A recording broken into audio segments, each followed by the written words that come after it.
paz do Senhor? Amém. Aproveitando que a igreja está assim de pé, por gentileza, abra sua Bíblia. Segunda carta de Paulo aos Coríntios. Segunda carta de Paulo aos Coríntios, capítulo 12. Enquanto você procura, eu quero louvar a Deus por essa riquíssima oportunidade que o céu tem nos concedido de mais uma vez estarmos reunidos aqui juntamente com os irmãos. Louvar a Deus pela vida da nossa irmã Amélia, da nossa irmã Cleonice. Continue abençoando a vida das irmãs, suas casas, suas famílias, neste trabalho que é feito aqui. A cada um dos irmãos que vieram cooperar, adorar ao Senhor nesta casa de oração. Louvar a Deus pela vida da minha irmã Ana, pela vida da minha amiga Rosângela. Ela disse: Mira, eu vou estar lá. E quando amanheceu hoje, que eu vi esse sol de rachar, eu falei: Jesus, será que ela vai? E pois bem, aqui ela está. Louvo a Deus pela sua vida, minha amiga. Deus continue abençoando a sua casa, a sua família. Amém? Igreja, aquele que localizou a referência, obrigada. Aquele que localizou a referência sagrada, por gentileza, diga amém. Amém. Segunda carta de Paulo aos Coríntios, capítulo 12, verso 8, diz assim: acerca do qual 3 vezes orei ao Senhor, para que se desviassem de mim, e disse-me: a minha graça te basta, porque o meu poder se aperfeiçoa na fraqueza. De boa vontade, pois, me gloriarei nas minhas fraquezas, para que em mim habite o poder de Cristo. Pelo que sinto prazer nas fraquezas, nas injúrias, nas necessidades, nas perseguições, nas angústias por amor de Cristo, porque quando estou fraco, então sou forte. Amém? Pode se assentar, igreja. Aleluia. Glória a Deus. Glória a Deus. O Senhor Jesus Cristo vem, Ele enfrenta o Calvário, Ele morre, Ele ressuscita, Ele passa ainda um período de tempo com seus discípulos, mas a Bíblia menciona que Ele vai subir novamente ao céu. E enquanto agora Ele vai subir, quem está embaixo está com o coração aflito, está olhando Ele subir, desaparecer entre as nuvens, e o coração já vai ficando apertado. Afinal de contas, eles estavam atentos, caminhando com Jesus Cristo, ouvindo as palavras do Mestre, tendo o privilégio de amanhecer e anoitecer ao lado do Mestre Jesus Cristo. E agora, vendo que Ele está se ausentando, é algo muito complicado, é algo muito difícil. Nós, quando chegamos em ambientes como este de culto, sentimos a presença dEle, 1 hora, 2 horas, até 3 horas de culto, a gente já sente que aqui literalmente é o céu na terra, porque o que faz a diferença nesse ambiente não é o quanto de lamparinas estão acesas, não é se o piso está brilhando, mas o que faz a diferença é a presença dele neste lugar. Então imagina você conviver com o Mestre, imagina você ter o privilégio de deitar a sua cabeça no ombro dele, no peito dele, e agora ver que ele está indo embora. Você ficaria desesperado como aqueles discípulos assim ficaram? Só que a Bíblia diz que enquanto ele está desaparecendo entre as nuvens, aparecem anjos e anuncia quem está embaixo. Não fica triste, não fica apavorado, porque esse mesmo Jesus que está se ausentando por um tempo, e vocês estão observando ele desaparecer entre as nuvens, esse mesmo Cristo vai voltar. Entre as nuvens ele descerá, e ele vai voltar. Essa é a certeza que a igreja tem. Então, desde Atos capítulo 1, a igreja vem com essa esperança de entender que pode passar o tempo que for, pode estar o mundo virado de cabeça para baixo, a gente ouve os sinais, a gente observa os sinais, e há quem está desesperado, já arrancando os cabelos, dizendo: meu Deus, olha só a guerra lá em Jerusalém, em Israel, olha só, a gente gente acabou de sair de uma pandemia e agora já entra em guerra. O que falta mais acontecer nessa humanidade? Só que a igreja continua marchando na esperança de que entra a pandemia, sai pandemia, entra guerra, rumores de guerra, mas o nosso Cristo um dia vai voltar. Então a igreja que nasce ali em Atos 2 é a igreja que se mantém de pé até os dias de hoje.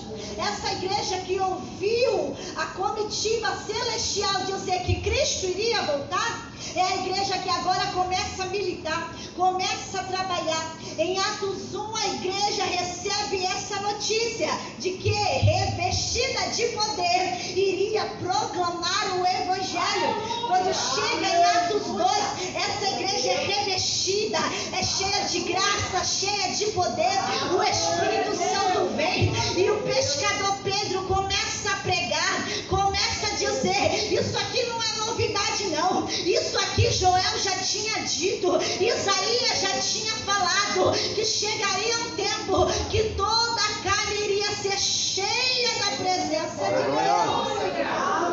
Então a igreja agora começa a proclamar a palavra, revestida de graça, revestida de poder e de autoridade. Quando entra no capítulo 3 de Atos, a igreja já está liberando a palavra de Cristo. E quando a palavra de Cristo é liberada, ainda que na nossa programação é só mais uma sexta-feira de oração, ainda que na nossa programação é só mais uma sexta de culto, na agenda do céu, o céu que já visitou Atos 3, também visita a igreja aqui no Piqueri e diz: não é só mais uma sexta não, é mais um dia que, se eu quiser descer na casa, eu posso sacudir, e quem está leproso pode sair curado, quem está em cama pode sair marchando, o paralítico pode sair aqui saltando.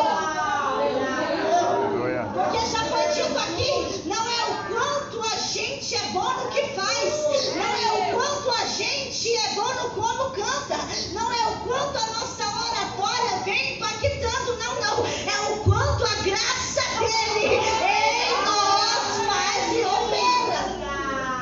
Então a igreja de Atos 3, ela está marchando e ela já percebe algo. Enquanto a gente libera a palavra de Cristo, alguém sai pulando, sai saltando, mas enquanto há milagre na casa, também há perseguição. A igreja agora vai ser perseguida. A igreja agora vai passar por um interrogatório.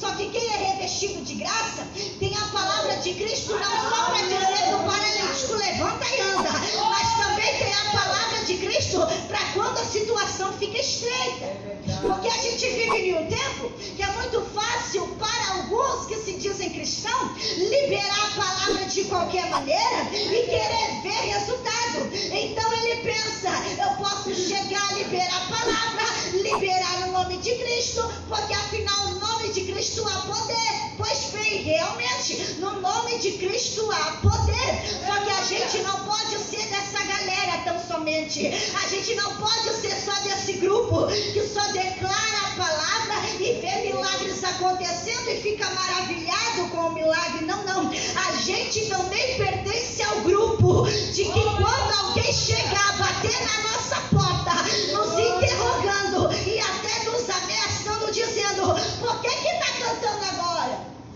Por que está orando agora?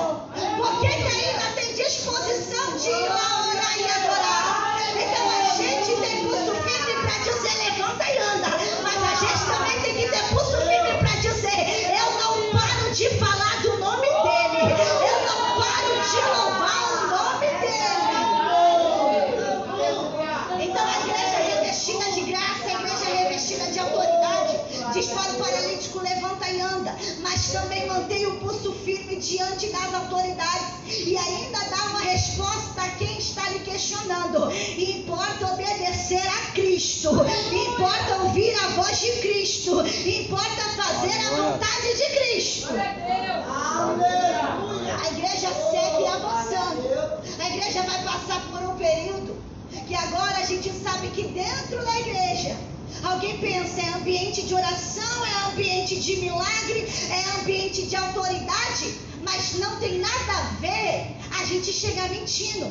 Olha a mentalidade, o pensamento da igreja, que já está envolvida na presença e na graça de Deus, já está cheia do Espírito, e mesmo assim tem gente dizendo, por mais que a oração, por mais que a palavra, por mais que a adoração, ainda é possível chegar com mentira. Esse é o pensamento do casal, porque convenhamos, é muito bom o casal unido na oração, no jejum, isso é muito bom e agrada ao Senhor. Só que coisa terrível é quando o casal, quando a amiga, quando o amigo, quando o parentela quer se unir, mas para fazer o que não agrada a Deus. Verdade, Deus.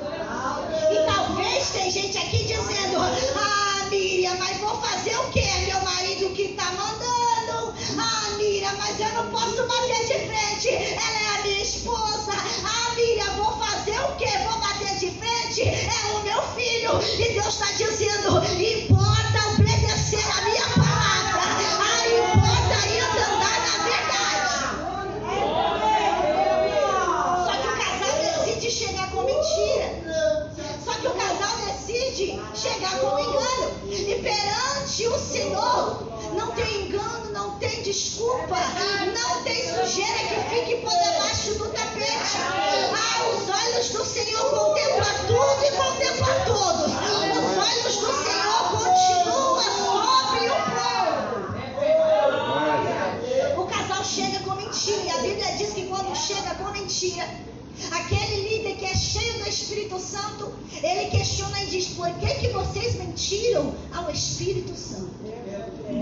A Bíblia diz que um temor cai sobre a igreja, porque na mesma hora Deus vai fulminar o casal, primeiro o esposo e depois a esposa. Isso vai gerar um temor muito grande no seio da igreja. Então a igreja agora tenta novamente andar o prumo. E a Bíblia diz que isso vai passando de um capítulo 5, a narrativa do capítulo 6 de Atos. A igreja agora vai ser organizada, vai separar aqueles que vão cuidar das coisas espirituais, mas também das coisas físicas e materiais. E um dos critérios vai varrer? Tem que ser cheio do Espírito. Vai passar um paninho para tirar o pozinho? Tem que ser cheio do Espírito. Porque no meu critério, no teu critério hoje em dia, a gente quer olhar o currículo, a gente quer ver o qual a pessoa é bom. Só que no critério do Espírito Santo, só passa no crivo dele quem é cheio. Quem é cheio. Mas não canta bem, mas é cheio. Bíblia, mas não sabe ler nem escrever, mas é cheio. Bíblia, mas não é influente, mas é cheio. Pois bem, é essa a escolha do Espírito. Aleluia. Glória a Deus. E a Bíblia diz que se passa Atos 6, Atos 7, 8 e 9. E quando nós entramos em Atos 9, nós conhecemos que ali vai ser um encontro de Cristo com Saulo, com Paulo. A Bíblia diz que naquele cenário, a programação de Paulo vai ser mais uma viagem para matar, para perseguir e para fazer maldade a este povo. Só que na agenda de Deus, o céu já estava mirando Paulo há muito tempo. E Deus avista Paulo, e Jesus Cristo diz para Paulo, Paulo, por que você está fazendo isso? Vai continuar assim até quando? Vai continuar guerreando contra mim até quando? Você não está perseguindo só meu povo, você está perseguindo o dono do povo. Paulo, calma, Paulo, por quê? Porque a sua fama por aí é de perseguidor, é de quem maltrata, é de realmente, me permita a linguagem, um lampião. É gente que pega a peixeira e vai para cima. Só que Paulo, hoje no encontro que tu vai ter comigo, eu vou te pôr de molho, Paulo. Eu vou mostrar que o valente só é valente enquanto eu não estou. O valente só é valente quando a minha mão não pega ele. Aleluia. E tem gente aqui dizendo, Miriam, porque você não conhece o valente que eu tenho em casa. Pois bem, não conheço e nem quero conhecer, porque mediante as minhas forças não consigo dar um jeito nele. Mediante as tuas forças você nem consegue parar e barrar esse valente. Só que Cristo está aqui dizendo para alguém, Ele é valente na tua frente. Ele é valente quando está contigo. Mas hoje eu estou descendo na casa. Hoje eu estou visitando o quarto de alguém. E estou dizendo pro valente: é o último dia que tu grita com ela. É o último grito. É o último grito.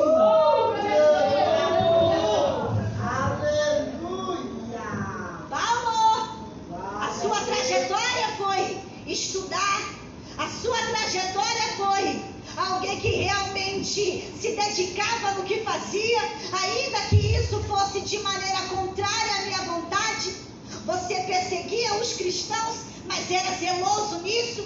O que não dizer quando está tendo o assassinato de Estevão? Você está lá parado, observando. Só que Paulo, deixa eu te contar uma coisa, Paulo. O que você não esperava é que enquanto estavam apedrejando Estevão, e você estava lá na plateia observando e achando bom, achando barato o que estava acontecendo. Ah, Paulo, se você lembrar bem, você vai lembrar com perfeição as palavras de Estevão. E as palavras de Estevão é semelhante às palavras que eu, Jesus Cristo, liberei lá na cruz do Calvário, Paulo. Então, enquanto alguém estava maltratando Estevão, que era cheio do Espírito, estava intercedendo pelo agressor e estava dizendo: ah, Senhor, não impute nele, não coloque neles, não joga na conta deles esse pecado, não. Por quê? Porque eles também precisam ser alvos da tua graça, do teu milagre, do teu agir. Então faça com que eles vejam a tua glória. Aleluia. Enquanto Paulo lembra de que ele era um perseguidor, alguém que maltratava o povo de Deus, o Senhor vai ter este encontro com ele. Imagina o filme que vai passando na cabeça de Paulo, todas as atrocidades que ele já fez. Mas a Bíblia diz que a partir do momento que ele vai ter esse encontro com Jesus Cristo, ele vai separar um tempo, ele vai consagrar a vida dele ao Senhor. E ele já era instruído, a Bíblia diz que ele era instruído, ele se deitava, e a expressão aqui ele era aluno de Gamaliel, um grande influenciador, um grande doutor, um grande professor, um grande mestre. Então Paulo, de currículo para currículo, o de Paulo era excelente. Só que a Bíblia diz que após o encontro dele com Jesus Cristo, ele vai passar um tempo isolado, ele vai passar um tempo se consagrando, ele vai separar um tempo dele. Já era instruído na lei do Senhor, só que ele dedica mais tempo, porque ele tem na mente dele: não basta eu saber o que está escrito, eu preciso ter experiência. Não basta eu manjar de Bíblia, eu preciso entender a verbo vivo. Não basta eu saber a nota musical, eu tenho que ter consciência da letra que eu estou entoando. Eu preciso ter experiência com ele. A Bíblia diz, e a história confirma, que Paulo vai passar um tempo separado, estudando, vai passar um tempo separado, tendo experiência com Deus. E quando Paulo aparece no cenário, Paulo vai ser instruído pelo Espírito Santo de Deus. Paulo agora vai ser colocado no meio dos apóstolos. E há quem diga: nele nós não confiamos, nele a gente não quer nem chegar perto. Só que sempre tem alguém, como foi dito aqui, quando a cruz fica pesada demais, quando a gente não tem força mais para orar por nós mesmos, sempre vai ter alguém como um intercessor, sempre vai ter alguém como alguém que sempre vai dizer: conta comigo, estou aqui para te ajudar. E a Bíblia diz que quando o cenário é difícil para Paulo, aparece Barnabé e ajuda Paulo. Barnabé acredita quando ninguém acredita em Paulo. Barnabé vai investir quando ninguém quer investir em Paulo. Barnabé vai fazer conexões e alianças quando ninguém quer se aproximar de Paulo. Você já passou por momentos assim? Que dependendo de como foi o seu histórico, quando você chegou na casa de Deus, tinha pessoas que nem queriam se aproximar de você, porque conhecia a sua fama, conhecia muito bem qual era o seu histórico, mas você recorda na sua cabeça, na sua mente, que chegou alguém e não quis importar-se com o seu passado, Ele simplesmente chegou, abraçou e disse: se você ficar congregando aqui, minha filha, aqui eu vou lhe ajudar. Mas se você for congregar lá, minha filha, o Espírito vai preparar alguém lá para te ajudar. Perceba o quanto é difícil para quem está chegando num ambiente que a gente já tem acessibilidade. Está percebendo como é difícil? Porque aparentemente nós somos da casa. Mas quando alguém vem, quando alguém aparece aqui, a gente não tem misericórdia. A gente pouco olha com um olhar de bondade. A gente olha e diz assim: ah, que maravilha, a graça me alcançou, me colocou sentado aqui no banco. Mas quando se trata de graça pro outro, a gente é criterioso. E eu provo na Bíblia. Alguém está dizendo: Senhor, eu ir atrás de Paulo? Ou Senhor, Ananias quer explicar para Jesus Cristo o que Jesus Cristo já tinha programado. Ananias vai dizer: ô Senhor, o Senhor acordou meio assim, o Senhor despertou meio assim, o Senhor me levantou meio assim, e eu estou assustado. Por quê? Porque o Senhor me levanta da cama para mandar eu ir atrás de Paulo? Será que o Senhor está meio assim estranho hoje? Não conhece o histórico dele?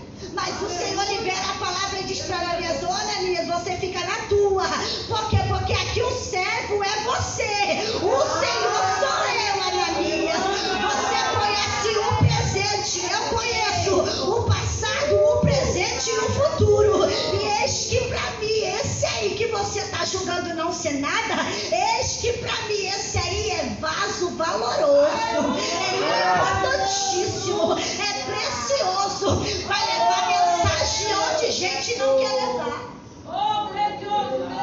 Você já parou para pensar nisso? Jesus Cristo tinha os seus apóstolos, Jesus Cristo tinha os seus discípulos. E por que Jesus agora escolhe Paulo? Você já parou para pensar sobre isso? Tinha gente ali que já ouviu do mestre as palavras, as orientações do pós-cruz. Após Jesus ressuscitar, Jesus já tinha instruído em vida. Jesus, quando ressuscita, passa mais um período de tempo com os seus discípulos, continua instruído. Então por que Jesus Cristo não prepara os outros apóstolos tão somente para pregar aos gentios? Por que de maneira específica ele vai lá e alcança Paulo para essa tarefa? Se tinha gente ali disponível para isso. Você já parou para pensar sobre isso? Porque na escolha que eu e você fazemos, a gente pensa: não, já tem gente o suficiente para usar, então vamos usar Pedro, vamos usar quem já está por aqui, João está aí disponível, vamos usar o que a gente já tem, porque na nossa cabecinha seria algo extremamente absurdo Deus limpar, purificar, trazer alguém lá de fora, colocar aqui e fazer coisa que a gente que estava acomodado aqui não faz. Então é um absurdo para a gente ver o Senhor operando, usando e fazendo na vida de gente que está 3 meses aqui. O camarada veio das drogas, a garota veio da prostituição, veio para cá, o Senhor alcançou, purificou, lavou, resultado de intercessão, de oração. E quando o Senhor começa a usar, tem gente que faz um bico e diz: por que ele não eu? Eu estou aqui há tanto tempo. Eu estou aqui há tanto tempo. Por que ele não eu? É simples, é fácil. É porque você está tanto tempo e se acostumou. Está tirando o sagrado como se fosse qualquer coisa. Está tratando o sagrado como usar trator. Achou que podia tocar de qualquer maneira, mexer de qualquer maneira. Aí o que eu faço? Eu vou lá e resgato da prostituição. Eu vou lá e trago da pequena. Eu vou lá e trago do homossexualismo. E faço pregar a minha palavra. Eu me amarro nisso aqui. Eu acho isso aqui fantástico. Porque o Senhor olha para Pedro e diz: é, Pedro, não tem muita influência. É, Pedro, nem tem muita estrutura. É, Pedro, nem é intelectual. Só que eu vou usar. Mas também ele olha para Paulo e diz: é, Paulo é instruído. É, Paulo, você viaja por aí. É, Paulo, você você tem influência, vou usar também. Então o Jesus Cristo que vai e conversa com Nicodemos é o mesmo Jesus Cristo que vai atrás da samaritana e diz: ô minha filha, eu tenho água, e da água que eu tenho você nunca mais vai sentir sede. Aí a Bíblia diz que quando Paulo tem esse pacto do encontro com Cristo, fica um tempo separado, porque ele sabe da missão que o Senhor delegou a ele. O texto sagrado diz que Paulo vai passando em cidades e cidades. Paulo, onde vai passando, vai abrindo igreja, vai preparando obreiros. Paulo, ele não tem dificuldade de preparar alguém para alguém ficar melhor que ele. Paulo não tem medo da concorrência. Paulo não tem medo de doar-se, de entregar-se. Paulo não tem esse medo, muito pelo contrário. Paulo chega no ambiente, avista alguém e vê que esse alguém tem potencial no reino. Paulo investe, Paulo instrui, e Paulo diz: eu estou indo embora, mas eu vou te deixar aqui, e enquanto eu estiver sobre a orientação do Espírito, eu vou levantando homens e mulheres assim também. Deixa eu te perguntar: qual foi a última vez que você incentivou alguém? Qual foi a última vez que você olhou para alguém e disse: minha filha, você está feia agora, mas daqui a pouco tu fica bonita? Qual foi a última vez que você disse isso? Qual foi a última vez que você chegou para a irmã e para o irmão que estava fraco e disse: meu filho, minha filha, levanta, anima, porque já a luta passa, já o deserto passa? Qual foi a última vez que você fez isso? Ou você é daqueles que acaba de enterrar quem já está sendo velado? Quando a gente olha para Atos, quando a gente olha para o que está acontecendo em Atos número 9, a Bíblia diz que vai ter uma mulher na igreja e a congregação faz festa com a vida dela. Mas quando ela falece, a Bíblia diz que a congregação fica desesperada. Por quê? Porque ela era valiosa para o reino. A Bíblia diz que quando Dorcas vai morrer, vai falecer, a cultura diz: vamos preparar o corpo e vamos enterrar, vamos colocar dentro do buraco e vamos colocar uma pedra selando. Morreu, acabou. Só que a igreja que conhece o Espírito Santo diz: não, peraí, uma coisa é Ananias e Safira morrer, esses aí morreu e há quem diga que foi tarde, porque só mentia, só atrapalhava o reino. Mas outra coisa é a igreja perder a irmã valiosa da Dorcas. Porque Dorcas fazia, Dorcas investia, Dorcas olhava para a órfã e para a viúva e dizia: tu não tem pai, tu não tem mais marido, mas tu tem a mim. E eu não tenho muito não, mas o que eu tenho dá para lhe ajudar. Eu tenho uma costura, eu sei costurar, eu tenho aqui na mão tecido, eu tenho na mão linha e eu tenho agulha, eu vou te ajudar a costurar. Então a igreja de Atos 9 está dizendo: depende, se a irmã, se o irmão for estilo Dorcas, a gente ora para Deus ressuscitar. Agora, se for estilo Ananias e Safira, a gente diz para o Senhor: foi é tarde. Deixa eu te perguntar: se hoje você falecesse, se hoje fosse a tua morte, qual seria o clamor da igreja? Será que a igreja ia orar para Jesus lhe ressuscitar? Ou a igreja diria: glória a Deus que se foi? Por quê? Porque você é benéfica ou você é prejudicial para o reino? Você mais ajuda ou mais atrapalha? Você chega para somar ou você chega para dividir? E eu sei, eu nem preciso que você dê glória, porque eu vou entender como se fosse hipocrisia. Porque nessa casa o Senhor está dizendo para alguém: você nem ajuda e quer colocar empecilho em quem está fazendo? Você não ajuda, você não concorda, você nem gosta do estilo que está sendo feito e vem ainda dar palpite? O Senhor está dizendo: não gosta, não concorda, segura a tua língua, porque enquanto você não gosta, tem alguém que está se esforçando para ser útil. Então Paulo tem isso na cabeça dele. Paulo entende que o reino de Deus a gente não vem para competir, no reino de Deus a gente vem para somar. Então Paulo está dizendo: no reino de Deus eu não preciso ser extraordinário, no reino de Deus eu só preciso ser útil. Aleluia. Eu só preciso ser útil. E a Bíblia diz que Paulo é útil no reino. Paulo, por onde passa, enquanto a igreja prepara obreiro, a igreja vai avançando, o evangelho vai se expandindo, a igreja vai alcançando o gentio, vai alcançando o judeu, vai alcançando todo mundo. Só que chega um momento, e é este texto que nós lemos, que Paulo agora se vê numa situação complicada, porque agora o apostolado dele, o ministério dele está colocado em risco. Alguém olha para Paulo e diz: Paulo, você pensa que é bom o suficiente, né? Você pensa que você é o apóstolo tal, né? Você pensa que você é o último profeta aqui nesse deserto. Não, Paulo, não é bem assim não. A gente também é poderoso, Paulo. A gente também tem visão, Paulo. O texto diz, e a cultura colabora com isso aqui, que Paulo, ele só vai escrever este capítulo de número 12, porque ele está sendo questionado. Paulo, ele é muito humilde. Paulo, ele entende o lugar dele. Paulo, ele diz assim: eu não preciso estar dizendo quem eu sou. Eu sei quem eu sou em Jesus Cristo. Só que chega um momento que Paulo diz: realmente eu não preciso ficar anunciando quem eu sou. Só que a determinado momento, e o Espírito está me autorizando a colocar em palavras quem de fato e de verdade me chamou. Aí Paulo começa a narrativa deste capítulo 12 dizendo: eu nem queria escrever isso aqui, só que começaram a me questionar. Por quê? Porque o falso é assim, ele quer questionar o verdadeiro.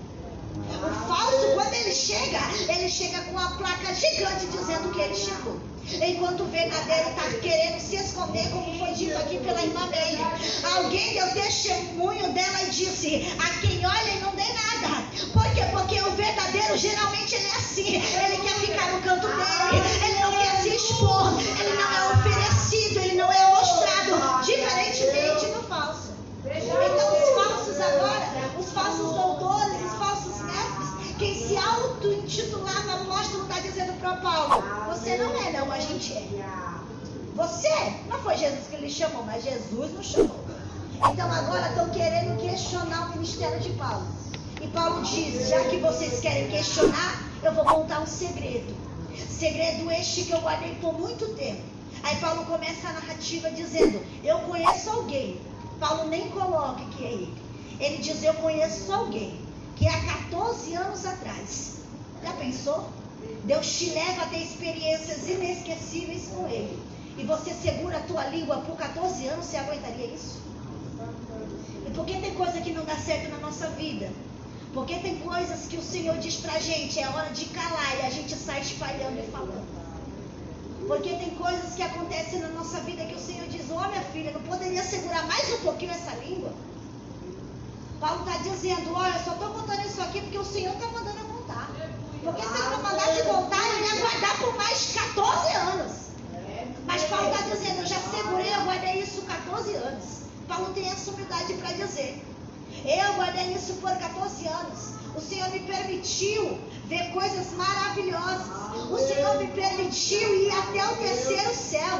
O Senhor me permitiu ver coisas extraordinárias que não cabe a homem algum estar narrando e falando. Eu acredito que aqui o Espírito estava dizendo para Paulo: Paulo, você vai ter que segurar a tua língua e vai ter que se contentar com o que você vê. Porque para escrever isso aí que você está vendo, eu já preparei João. Ele vai chegar lá na ilha de Patmos e lá sim ele vai narrar o que ele está vendo aqui. Então você, Paulo, cabe a você só admirar. Segura a tua língua. Será que a gente tem essa maturidade de entender isso aqui? Que tem coisas que, por mais que o Senhor nos mostre, não é no nosso ministério, não é na nossa fase, não é na nossa era que o Senhor vai se manifestar com isso. O Senhor pode até nos mostrar, mas Ele vai operar isso na vida do outro, em outro tempo, em outra era, em outro ciclo. Será que a gente consegue segurar isso? Paulo está dizendo: eu segurei, mas agora ele está me permitindo narrar. Eu fui até o terceiro céu, vi coisas maravilhosas. Nem queria voltar, queria ficar por lá mesmo. Mas acontece que quando eu voltei, quando eu acordei, quando eu despertei, eu percebi que tinha algo diferente em mim. O Jesus que me levou, o Espírito que me levou, o Deus que me anunciou coisas maravilhosas. Quando eu cheguei aqui embaixo, Ele me permitiu sentir algo diferente. Aí Paulo diz assim: após a experiência que eu tive lá em cima, quando eu estava aqui embaixo, eu percebi algo estranho em mim. E ele narra o que é este algo estranho. Ele diz, um espinho na carne. Ele diz, isso eu não procurei. Isso me foi posto. Foi me colocado. Só que Paulo, ele conhece a graça. Paulo, ele conhece o Deus que o chamou. Aleluia. Paulo, instruído de que tem algo lhe incomodando, Paulo, assim como eu, assim como você, quando algo nos perturba, a gente vai para a oração. Paulo, quando percebe que tem algo lhe afligindo, lhe machucando, a Bíblia diz que ele vai orar. E ele não ora uma vez, não ora duas vezes. O texto diz que ele vai orar por 3 vezes. E quando ele ora, ele sempre vai ouvir a voz do Senhor dizendo para ele, Paulo, você já orou, você já clamou, você já entrou no caminho da intimidade. Eu ouvi o teu pedido, eu estou aqui. Só que tem algo, Paulo, eu não vou tirar este espinho. Paulo, eu não vou remover isso, Paulo. Por que o Senhor não vai remover isso? Eu estou orando, eu estou clamando, eu estou de joelho. Já foi dito a proposta desse culto, dessa campanha, das segunda-feiras. E vocês leram comigo, com a irmã, Efésios, que diz que ele mesmo, Paulo, ele se colocava em joelho, ele orava, ele sabia o caminho da oração. Então quem está pedindo socorro aqui, quem está pedindo livramento aqui, é muito bom você entender isso. Não é gente que ora por ocasião. Quem está pedindo socorro aqui, não é gente que ora de vez em quando, não. Quem está pedindo socorro aqui é quem tem intimidade com Deus, quem sabe o caminho da oração. Paulo está dizendo, eu estou clamando, eu estou pedindo, tira esse espinho, tira isso, porque isso me machuca, isso me incomoda. E Jesus vai dizer para Paulo, não, Paulo, eu não tiro. Paulo, eu não tiro. Paulo, sabe por que eu não tiro, Paulo? Porque por mais que minha graça te alcançou, por mais que eu te lavei, por mais que eu te limpei, por mais que eu estou caminhando há um tempo contigo, Paulo, Aleluia. eu conheço a tua estrutura, e eu sei que na tua estrutura ainda há requisitos, ainda há traços de orgulho, Paulo. Paulo, eu conheço a estrutura humana. Afinal de contas, Paulo, quem é que informou o homem, Paulo? Não foi Deus? Paulo, eu conheço o homem, e eu sei que desde a queda o homem começou a distorcer-se por dentro, e aquilo que era para o homem ser motivo de me adorar, de me buscar, o homem quer glória para si, quer honra para si. Paulo, eu não vou tirar, porque se eu tirar, você fica soberbo. Paulo ora e Deus diz, eu não tiro, porque se eu não permitir que isso lhe incomode, você fica prepotente. Ô irmã Lélia, ô irmão Cleonice, as senhoras acham mesmo que quem está aqui está porque de fato, de verdade, quer ouvir Deus falar? Alguns sim, mas nem todos. Tem gente que só está aqui porque tem um espinho lhe incomodando. Tem gente que só está aqui porque tem um espinho lhe machucando.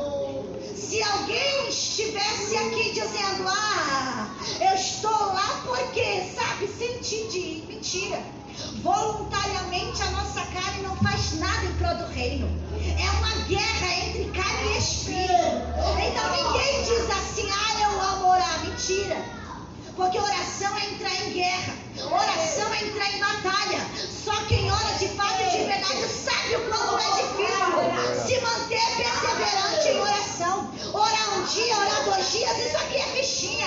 Orar na semana do congresso, da festividade, é moleza. Eu quero ver manter uma vida de oração, principalmente quando tem decreto de morte, como teve com Daniel. Então não vem dizer pra mim que é moleza orar. Não é moleza coisa nenhuma orar. Orar é entrar em guerra. E só ora quem é fraco. Só ora quem reconhece que é dependente do céu. Uma das características que a gente percebe de cara que a pessoa é orgulhosa é porque ela é independente, ela é autossuficiente, ela canta pela voz que tem, ela prega pela oratória que tem, ela chega e faz pela habilidade que tem. Chega perto de um crente de joelho para tu ver como é diferente. A quem olha de longe, de distância, e diz assim: nossa, esse irmão é forte mesmo, hein? Toda vez que eu olho para ele, ele está orando. Toda vez que eu chego no culto, a irmã Maria já está de joelho. A irmã Maria é forte mesmo. A mulher é poderosa mesmo. A mulher é valente mesmo. Quer saber o quanto ela é poderosa? Chega perto dela. Enquanto ela está orando, coloque os seus ouvidos, tente se aproximar dela. Você vai ouvir qual é a oração dela. E para você, de longe, ela é poderosa, ela é forte. Mas quando você se aproxima e vê que ela está de joelho, você consegue observar o clamor dela dizendo: Senhor, tem de misericórdia de nós. Senhor, o Senhor sabe que eu cheguei aqui arrasada. O Senhor sabe que eu não aguento mais nem um dia. Chega, se aproxima. Você vai encontrar um crente de joelhos com essas características, dizendo: Senhor, eu não posso não, se não for a tua graça. Ah, Senhor, nem sei como eu cheguei até aqui. Ah, Senhor, se não for a tua mão, porque só ora quem é fraco, só busca quem é fraco. Aleluia. E deixa eu lhe perguntar: você ainda é fraco? Ou você já está forte demais para chegar e se ajoelhar? Você ainda é dependente? Ou as coisas da terra já te deixou poderosa demais? Já te deixou super crente? Paulo está dizendo: eu fui para o joelho, eu clamei, eu pedi, e ele disse para mim que não ia tirar. Só que ele me deu consolo, ele disse: eu não vou tirar, mas eu vou aumentar a tua estrutura. Você só vai ter estrutura para suportar, porque a minha graça te basta. A minha graça te basta. Você só vai aguentar esse marido atribulado mais um tempo, porque a graça lhe basta. Você só vai aguentar mais um pouquinho esse filho drogado, porque a graça lhe basta. Você só vai aguentar essa perseguição mais um pouco, porque a graça te é suficiente. Por gentileza, igreja, se coloque de pé.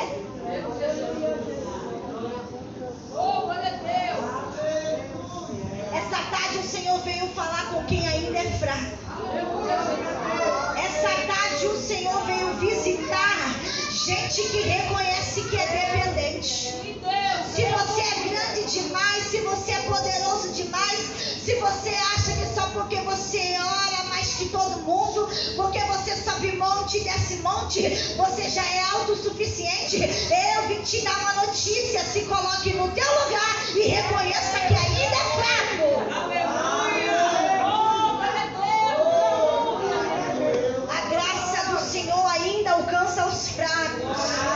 Moisés, ele acha que é fraco demais para liderar o povo e quer morrer, mas a graça mostra para ele: ah, Moisés, tu é forte e tem unção para mais 70. Tem gente aqui dizendo: sou velha demais, tô acabada demais, sou idoso demais, e o Senhor está dizendo: não é idoso não, você ainda tem graça, você ainda tem unção para mais 70. Eu não consigo entender gente assim no reino.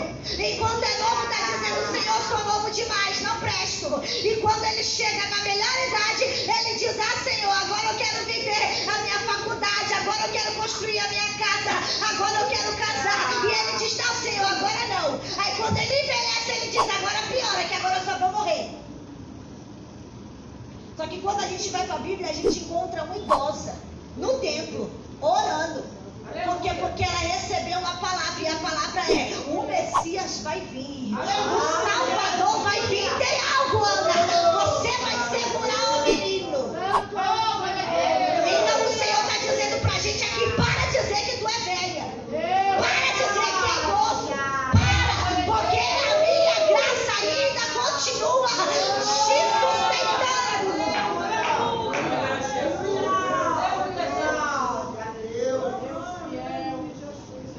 Moisés quer morrer, o Senhor diz: a minha graça te basta. Josafá diz: a multidão está vindo, o exército está vindo, não tenho força suficiente para lidar com este povo. Só que ele reconhece, eu sou fraco demais, mas os meus olhos estão postos em ti. A Bíblia traz exemplo de gente que reconhece que é fraco. E enquanto reconhece que é fraco, a graça vem. O que não dizer aqui da igreja de Filadélfia? A igreja de Filadélfia, uma das características que o próprio Jesus anuncia sobre ela é: eu sei que tu é fraca. Eu conheço as tuas forças. Eu sei que tu não pode. Eu sei que tu não é influente, é desprezível. Mas guardaste a minha palavra. Eu O Senhor está dizendo: se alguém aqui reconhecer que é fraco, que é pó e que ainda é dependente, eu vou continuar guardando a tua vida, a tua casa, o teu ministério, e vou te dar mais forças para tu caminhar. Mas e se tiver na caverna, na gruta, no buraco, no cemitério, eu vou resgatar e eu dou pão, eu dou ouro contigo. Continua caminhando. Mas em contrapartida, se alguém aqui chegou dizendo: eu sou como Nabucodonosor, sou grande demais, eu construí coisas maravilhosas, se a igreja não tivesse a minha presença, eu ia falir. Se alguém chegou aqui nessa característica, o Senhor está dizendo para os Nabucodonosor de hoje: ainda tem muito capim para tu comer. Ainda tem muito capim para comer, orgulhoso.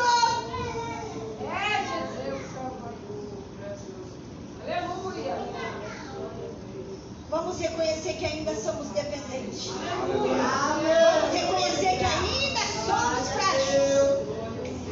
Vamos reconhecer que se não for a graça dele, a gente não permanece. Você vai inclinar a tua cabeça e você vai clamar por misericórdia. Você vai clamar por misericórdia. Este é o clamor que o Senhor quer ouvir dos nossos lábios nessa tarde.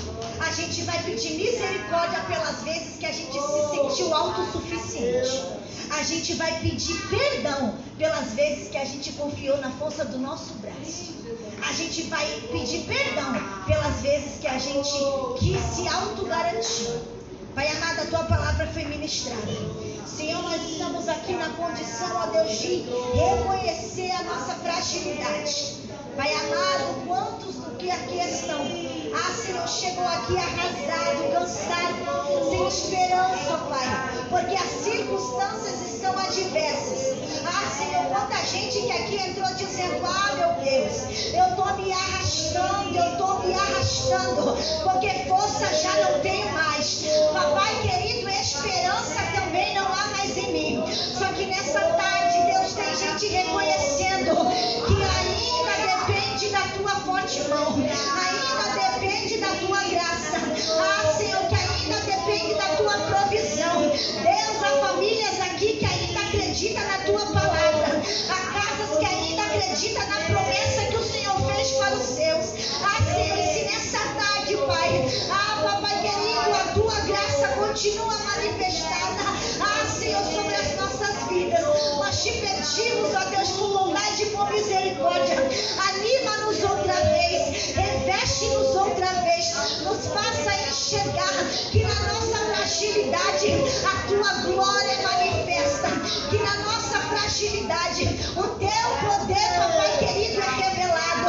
Deus, aonde houver um crente sedento, aonde houver um crente, Pai, aqui necessitado, Senhor, de pão, de água, para caminhar mais um pouquinho, para aguentar mais um pouquinho, o mesmo Espírito que visitou Elias, eu te peço, ó Deus, nessa tarde, visita ele, visita ela, dê alimento, dê sabedoria, para ele perseverar, para ela perseverar, dizendo, papai querido, que o Senhor ainda é poderoso e que a tua graça nos é suficiente.